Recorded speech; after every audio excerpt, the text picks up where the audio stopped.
Welcome back, folks, to the Charles and Charge Cowboys Sports Report. It is Sunday, the day of the big game. Shortly after our victory, 27-20. The score should have been a lot better than that. At the end of the game, we tried to give the game away. But if y'all watched my video I put out Friday, my defensive predictions on defense were on the money. I said we get 6 sacks minimum. We got 5. I thought we got 6, but I look at the stat. It was 5. We got 5 sacks. We got 4 takeaways. And one of them was a strip sack, scoop and score. I said we get 6 sacks, 4 takeaways, a defensive touchdown. And I got all that just about right, except I was 1 sack short. Randy Gregory, after that Landon Collins interception in the first quarter, that tipped ball at the line of scrimmage, and the interception that he made was huge because had he not done that, Washington had a wide open receiver down the field with a lead blocker in front of him and nothing but grass. That would have been a touchdown for Washington. They'd have went up 7-3.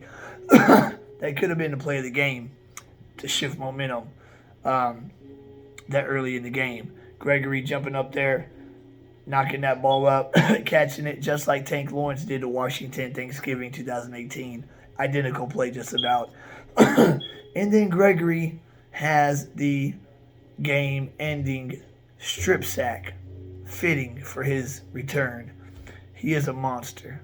We've got monsters across our front 7. Our defense is going to get better by the week, and by playoff time, they will be a top 5 defense.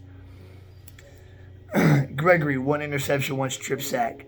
Tank, 2 tackles, a sack, and 2 tackles for a loss. Gallimore had that great fourth quarter sack where he just bull rushed the guard and then just knocked Taylor Heineke on his ass, injuring the guard and Taylor Heineke in the process. Just domination station, baby. His first game back for the whole season. He got knocked down the Hall of Fame game, the first preseason game where everybody only played 3, we played 4. He got knocked out in the first quarter of that game. His first game back, and he has that big of an impact. That was just his 1 splash play. He had a lot of good plays in that game. And Micah Parsons, another 2 sack game. I was saying 3. That was a sack I was missing. That would have made it 6. But he had 2 sacks and a forced fumble. And Dorrance Armstrong picked up his forced fumble and took it for 7. Beautiful. And I love the 2-point conversion call after the touchdown when they had a personal foul penalty and you're at the 1-yard line. Give it to Zeke. Zeke looked good today, even though his knee was a little banged up. Before his last few carries, he was averaging over 4 yards a run. He was getting 4 or 5 yards a carry, looking like the Zeke of old, just pounding away at that defense. And number 34, Clemens, he looked good for his really first playing time of this season. He has fresh legs. He looked like a very physical runner. He looked good today too. Our defense, man, I told y'all when our defense gets healthy, it's going to be something else. And when Donovan Wilson gets back at free safety, he's a ball hawking safety. He just has been injured most of the year, but when he comes back in a week or two, him and Trayvon Diggs, we're going to have 2 ball hawks in the secondary and a doomsday defense front 7. Maybe the best front 7 in pro football.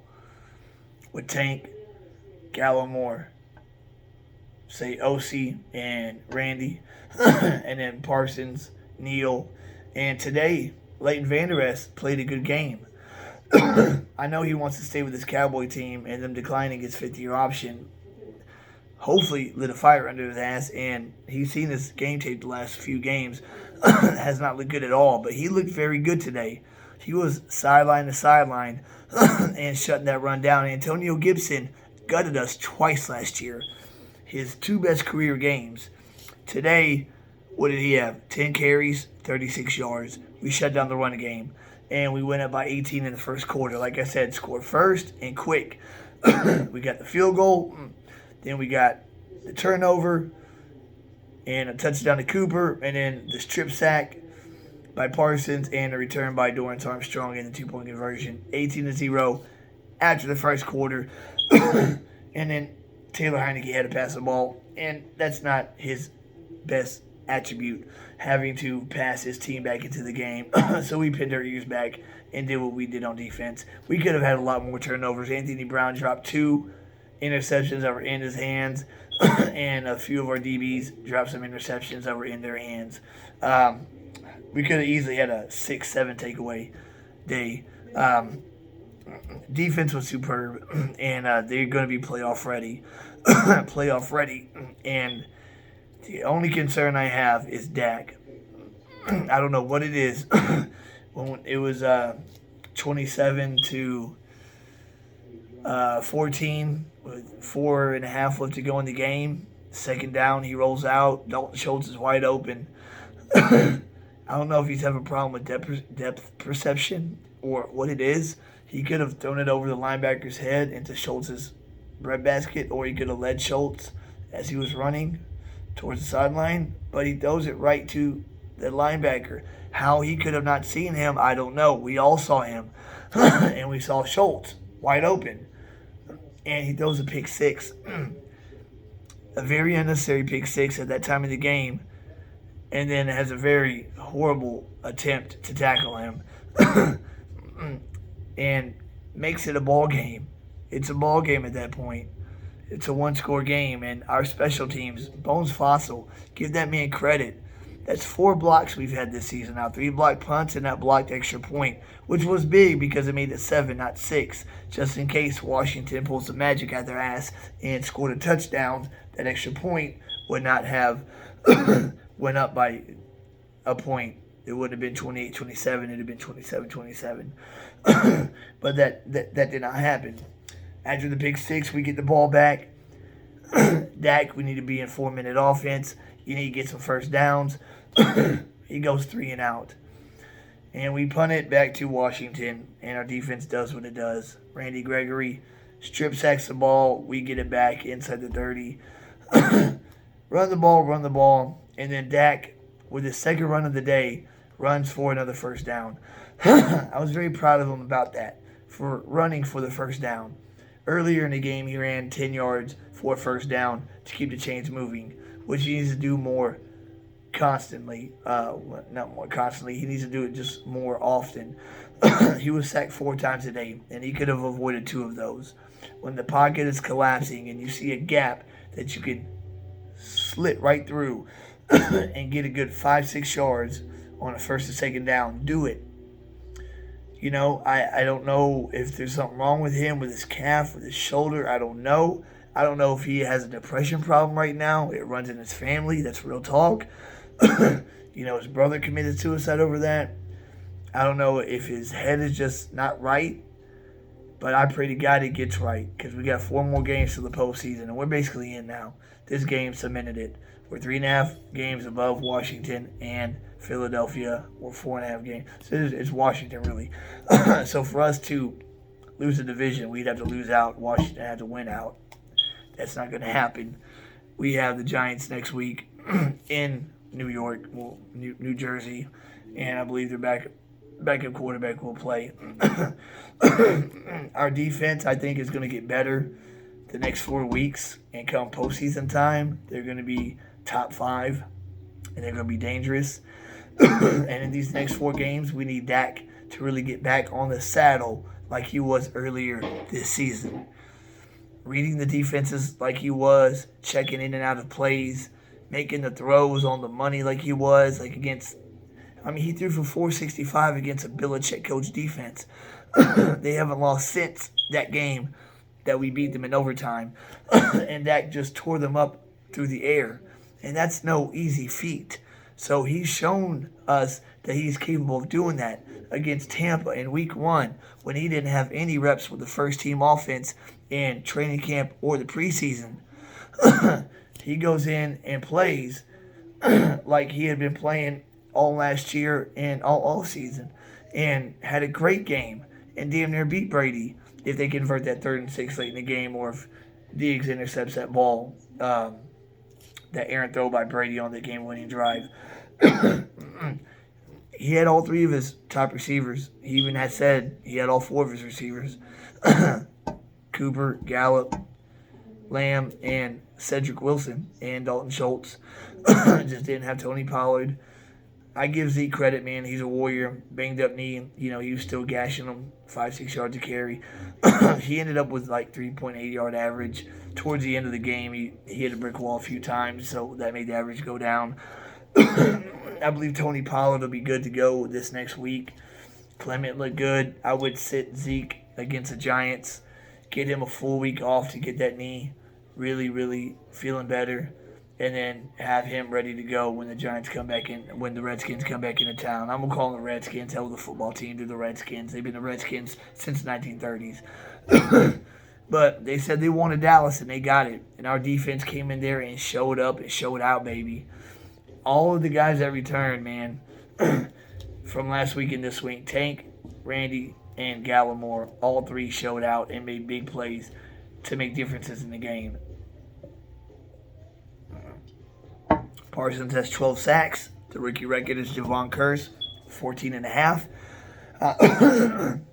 I would like to see him get 3 more sacks in the next 3 games, because that would be 16 games. I want him to break it in a 16-game cycle, not 17, because I think it's kind of cheating in a way.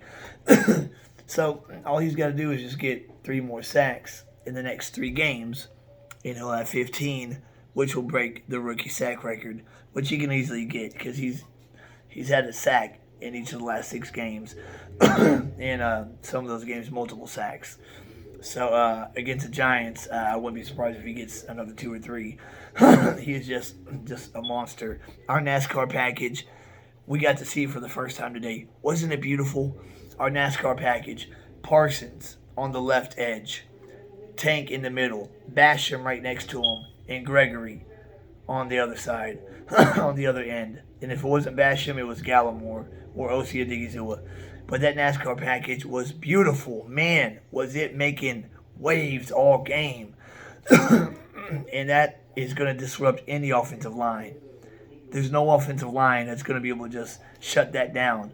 Because you're going to double one guy, and then you're going to have either Parsons one-on-one, Tank one-on-one. You're going to have 2 guys one-on-one. And it's either going to be Parsons and Tank and Greg and Parsons. 2 of those elite pass rushers will be one-on-one. And they're going to win more than they lose on that battlefront. So our defense is ascending sky high right now. We just need Dak to get back on the horse, start reading the defense, and start making his throws. That interception to Landon Collins in the first quarter was completely horrible. Overthrew Lamb. I mean, I don't know what he saw. Lamb didn't even look open. And he just throws it right to Collins. Like he threw it right to the linebacker in the fourth quarter. Dak almost blew the game for us. Because if Washington would have tied it up at 27, say with 2 minutes left, I don't think that gets us in field goal range. I think we go 3 and out again the way he was playing. This week, he needs to have a come to Jesus meeting. Him and his receivers, his offensive line. And I like the way that Lyle Collins stood up for his quarterback when he got hit going out of bounds when he completed that third down laser to Cooper on the sideline. That should have been a first down because that personal foul penalty was after the play. But they made it 3rd and 26. But that was a good passing catch, and I liked how he defended his quarterback. Unlike last year, they didn't do that. When Andy Dalton just got helmet-to-helmet hit in the Redskins game, all the linemen just stood around and looked at him. There was no heart. We have heart this year. But if number 4 isn't playing at a top level, we're not going to go far in the postseason. So the next 4 games, it's very critical that he gets back on the saddle and progresses the next 4 games. And by week 18, he looks like the Dak from weeks 1 to 7. Very, very important. That's real talk. But other than that, our next game will be at the Giants. I'll have a video here in a day or 2 about that. But enjoy this victory. We're 9-4. We basically just stamped our playoff ticket. And last time I saw it was 10-14. Buffalo's down by 2 touchdowns. They had just ran one in with Josh Allen. Hopefully they can upset Tampa, make a comeback. All we need is Tampa to lose one, Green Bay to lose one, and Arizona to lose one. If they all lose just one game for the rest of the season, and we can handle our business and win out, we can get that 1 seed by tiebreaker because we only have 1 conference loss. Our other three losses are AFC losses. So root for anybody who's playing against Green Bay, Tampa Bay, and Arizona for the rest of the season. And that we beat the Giants, Washington, Arizona, and Philly to end the season with a 5-game winning streak, 6-game winning streak, because that'd be with the Saints. Yeah. So Giants, Washington. Yeah, that'd be a 6-game winning streak, and that'd be fitting because we had a 6-game winning streak to start the season after week 1. It'd be fitting to have one to end the season. 6-game winning streak, have a little lull, 3 out of 4 loss, and then win 6 in a row to end the season on a high note. And I'm pretty sure Dak will get back on the saddle. He'll look at the tape. Him and Kellen will get back on it and, just practice. Even after practice, just continue to throw routes with his receivers. Just get on perfect timing. But that's all for today. I told y'all on defense, mark my words, that video I had Friday, I said we were going to have 6 sacks and 4 takeaways and a defensive touchdown. I just thought Trayvon Diggs was going to have that defensive touchdown, not Armstrong. But, hey, give it to Armstrong. He picked it up and high-stepped it to the end zone, baby. And Gregory, Tank, Parsons, baby. Boy, we got that 70s Doomsday defense is back. And this defense is better than the 2018 defense that we had when Leighton Vander Esch and Jalen Smith were the 2 beast linebackers, and we had Byron Jones. Well, now we got Trayvon Diggs, who can take away a receiver pretty much, but the difference is he can take the ball away. Byron Jones can never intercept the ball like Trayvon Diggs can. So I'm excited to see what we do the last 4 games. This could wind up being the special season we thought it would. Every season has its ups and downs, but our front 7 looks like the Giants' 07 front 7 when they beat the undefeated Patriots in the Super Bowl. If you get pressure on the quarterback and you stop the run, you can beat anybody, especially if your offense can start clicking with all the damn weapons that we have. We have a plethora of weapons on offense. So get that, Kellen Moore and Dak, get that shit fixed. And then if our offense starts to click and our defense is what it is, we're going to be the toughest team in the NFC to beat. Guarantee that. That's it for this episode of Charles in Charge Cowboys Sports Report. Sorry, I get confused sometimes. I have a painting company, Charles in Charge Painting Services. So I decided to name this Charles in Charge Cowboys Sports Report. But please subscribe, please like, all those good things. Share, guys. That means a lot. Every subscriber counts. And I'll see y'all on the flip side, guys. Enjoy this win. Have a good day tomorrow, Victory Monday, and we'll go from here. Charles in Charge is out.